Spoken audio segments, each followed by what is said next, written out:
कुशीनगर से एक सनसनीखेज वारदात सामने आई। यहाँ एक महिला ने कथित तौर पर अपने पति को मौत के घाट उतार दिया। यही नहीं, हत्या के बाद महिला ने पति की लाश को अपने ही कमरे में छोड़ बाहर गायब हो गई। फिर रच डाली नई कहानी। कुशीनगर में पत्नी ने कर्ज के बोझ व शराब की लत से पति से छुटकारा पाने के लिए अपने पति की हत्या कर दी। ये दहला देने वाली घटना कुशीनगर के तिलकपट्टी गांव की है, जहां बीते 5 फरवरी को विशुनपुरा पुलिस को सूचना मिली कि खून से लथपथ एक व्यक्ति का शव उसी के घर में मिला है। मौके पर पहुंची पुलिस ने जब जांच शुरू की तो जांच में आया कि मृतक शर्मा निषाद का किसी से कोई विवाद नहीं था, न ही कोई दुश्मन था। फिर हत्या क्यों हुई, ये एक चैलेंज था पुलिस के लिए। लेकिन पुलिस ने जब जांच आगे बढ़ाई तो पुलिस को पता चला कि मृतक अत्यधिक शराबी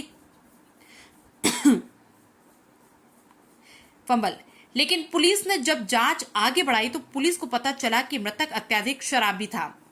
वह उसने अपनी पत्नी से 1 वर्ष में भिन्न भिन्न प्राइवेट सहायता समूहों से कुल 3 लाख से अधिक की रकम कर्ज लेकर शराब पी गया तथा अपनी पत्नी से मना करती थी तो शर्मा निषाद अपनी पत्नी को मारता पीटता था। जब शर्मा निषाद ने 5 जनवरी सुबह 5 बजे अपनी पत्नी से शराब पीने के लिए पैसा मांगा तो पत्नी ने पैसा न होने के कारण देने से इनकार कर दिया। तो मृतक किसी से उधार लेकर शराब पीकर आया और घर में रखा धारदार बांका लेकर अपनी पत्नी को काटने के लिए दौड़ा। तो आसपास के लोग किसी तरह बीच बचाव कर शांत कराकर अपने घरों को चले गए। तब वो खाना बनाई और अपने पति मृतक शर्मा निषाद को मंजन करने के लिए ब्रश दी, लेकिन मृतक ब्रश को फेंक दिया और कहा कि जब तक तुझे काट नहीं लूंगा तब तक खाना नहीं खाऊंगा। पत्नी नाराज होकर बच्चों को लेकर चली गई। मृतक शर्मा की पत्नी को अब ये पूर्ण विश्वास हो गया कि अब ये मुझे निश्चित ही मार डालेगा, तो हमारे बच्चों का पालन पोषण कौन करेगा? अगर मैं ही अपने पति को मार दूंगी तो मेरा लोन भी माफ हो जाएगा तथा हम अपने बच्चों को मजदूरी करके पालन पोषण कर लेंगे। और मृतक अपनी झोपड़ी में तख्त पर शराब के नशे में सोया था। उसके बगल में रखा बांका को उठाई और 3-4 बार बांके से बाईं तरफ गर्दन पर प्रहार कर गर्दन काट दी। थोड़ा बहुत शेष था, उसको पास में रखे हसुआ से खींच दिया, जिससे गर्दन पूरी तरह कट कर मौके पर शव को वहीं छोड़कर रिहायशी झोपड़ी को बाहर से बंद कर अपने बच्चों को लेकर अपने मायके चली गई। क्योंकि मृतक का रिहायशी झोपड़ी गांव से थोड़ी दूरी पर था, जिस वजह से उक्त जगह कोई जाता नहीं है। मृतक की पत्नी सोची कि मृतक शर्मा निषाद का शव सड़ गया फंबल क्योंकि मृतक का रिहायशी झोपड़ी गांव से थोड़ी दूरी पर था, जिस वजह से उक्त जगह कोई जाता नहीं है। मृतक की पत्नी सोची कि मृतक निषाद का शव सड़ गया होगा तो सबको पता चल जाएगा।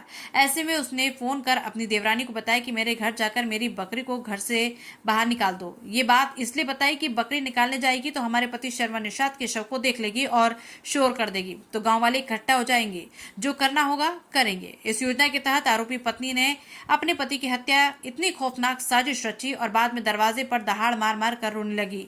लेकिन पुलिस ने इस हत्या का जब खुलासा किया तो सब हैरान रह गए। 5 जनवरी को थाना बिशनपुरा अंतर्गत ग्राम तिलकपट्टी में शर्मा निषाद की हत्या की घटना कारित की गई थी। घटना का सफल अनावरण थाना बिशनपुरा और साइबर सेल की संयुक्त टीम द्वारा किया गया है। घटनाक्रम इस प्रकार था कि मृतक शर्मा निषाद शराब पीने का आदी था तथा उसकी पत्नी द्वारा विभिन्न सहायता समूहों से लगभग 4 लाख रुपए का कर्ज लिया गया था और आए दिन शर्मा निषाद द्वारा जो है पत्नी को प्रताड़ित किया जाता था और पैसे की मांग की जाती थी और ये कहा जाता था और कर्ज लेके जो है उसको शराब पीने के लिए पैसे दें। इससे तंग आकर उसकी पत्नी द्वारा जो है यह सोचकर कि स्वयं सहायता समूह में यदि पति या पत्नी में से किसी की डेथ हो जाती है तो कर्ज माफ हो जाता है, इसको सोचते हुए तथा उसके प्रताड़ना से तंग आकर उसने एक सुनियोजित तरीके से जो है सोते समय अपने पति की कुल्हाड़ी मारकर जो है हत्या की घटना कारित की है। कुशीनगर से मोहम्मद उमर अंसारी की रिपोर्ट।